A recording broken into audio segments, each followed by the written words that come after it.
มิวโคตรสวยมุมสูงของ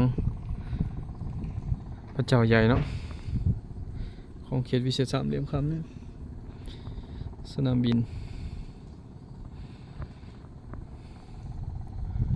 อันนี้คือมุมมองเมืองตันเพิงเนาะ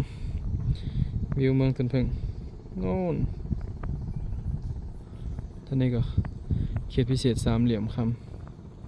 ำวิวบรรยากาศท่านผู้ชมเบิ่งใกล้จะสำเร็จแล้วเนาะเกือบว่าตัวนี้50%แล้วมันเนาะแทนยังแล้วหมดเลยยังแต่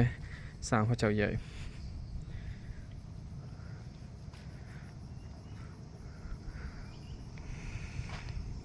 สูงอีหลีเนาะวิวนี่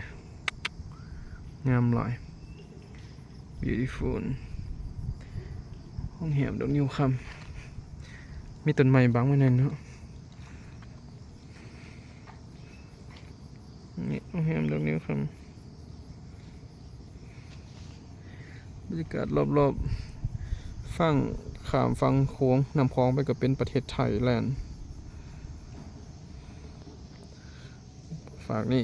ขึ้นไปเทิงนี้ก็เป็นประเภทพม่าหรือเมียนมาโครงสร้างเห็ดเล็กบางใหญ่เนาะ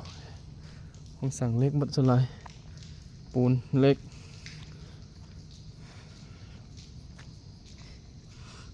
โซนนี้เขายุดกันก่อสร้างกันเนาะมีแต่คนเฝ้าโอ้บรรยากาศทางเหนือ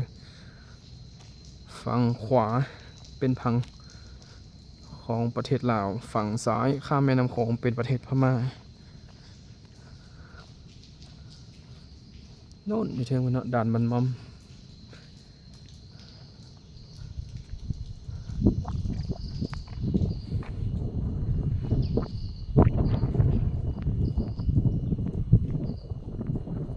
โน่นด่านมันมอมอยู่เทิง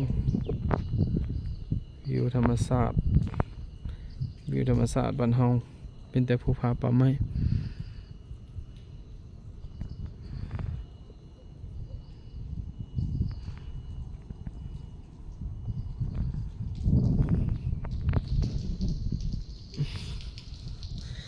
มีการก่อสร้างเรื่อยๆอยู่เนาะตรงนี้น่าจะเขาพักเฟียบบ่ตรงนี้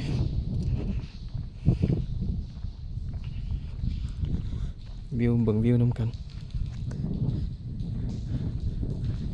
แต่กล่องบ่ค่อยแจ้งดีปานใดเนาะโอ้บรรยากาศอยู่เทิงนี้เย็นสุดอากาศเย็นลมพัดตลอดเลยชิวๆเย็นสบายไม่ได้ว่างๆเขามาลินถ่ายรูปถ่ายอย่างทางสนามบินอ้อมแองเขตวิเศษมองจะกว้างขวางโน่นฝั่งไทยข้ามแม่น้ำคลองไปโน่น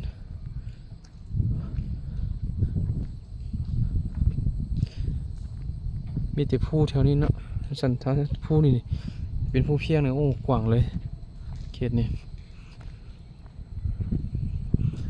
สนามบินมีหนองปลาลายเนาะสนามบินทางสนามบินเป็นแต่หนองปลา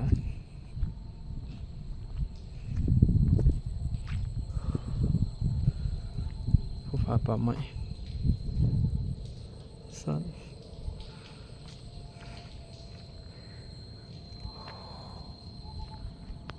เส้นทางไปสนามบิน2 เลนโน่นสีเมืองงาม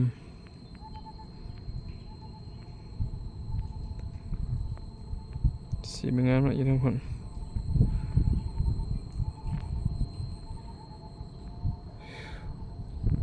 บรรยากาศดีมากทักทายสบายดีนะทุกคนเข้ามาเบิ่งฝากกดไลค์กดแชร์กดติดตามนำกันเด้ออัปเดตคลิปให้